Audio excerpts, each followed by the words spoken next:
Bonjour à tous et bienvenue sur Histodote. Les anciens manuels d'histoire de l'école primaire étaient illustrés d'images d'Épinal qui symbolisaient des moments forts de notre histoire. Clovis et son vase, Saint-Louis sous son chêne, ou Jeanne d'Arc et son étendard. C'était l'époque du roman national qui a marqué des générations d'écoliers. Ce roman est aujourd'hui mis à mal par certains qui veulent le réécrire ou carrément le supprimer au nom de l'idéologie de la cancel culture. Je vais donc tenter de réhabiliter certains de ces événements en distinguant la réalité du mythe. Pour ce premier sujet, franchissons les Pyrénées dans un étroit défilé à l'été 778.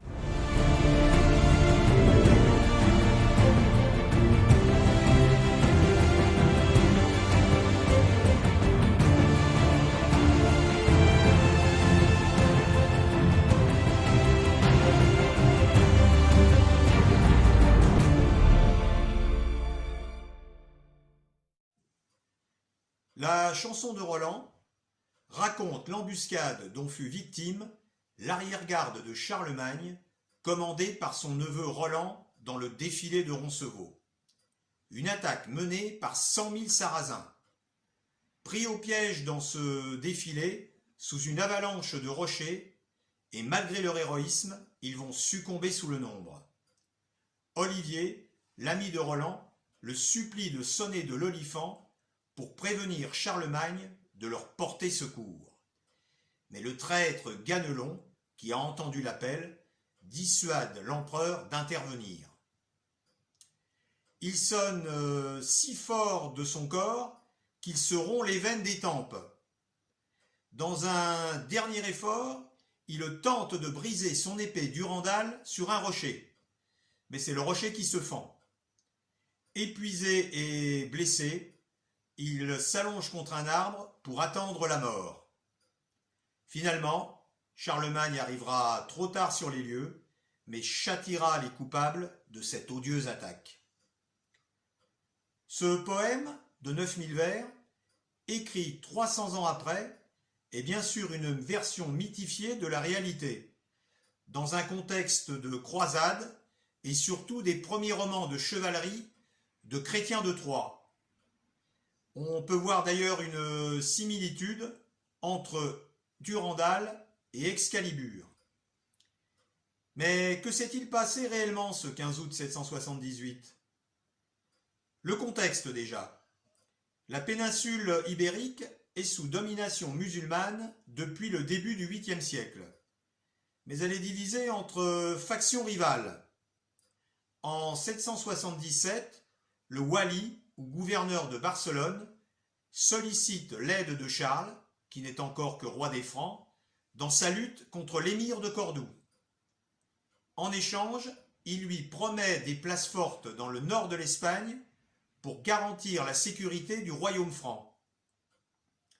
Les deux alliés se retrouvent sous les murs de Saragosse, place forte stratégique importante.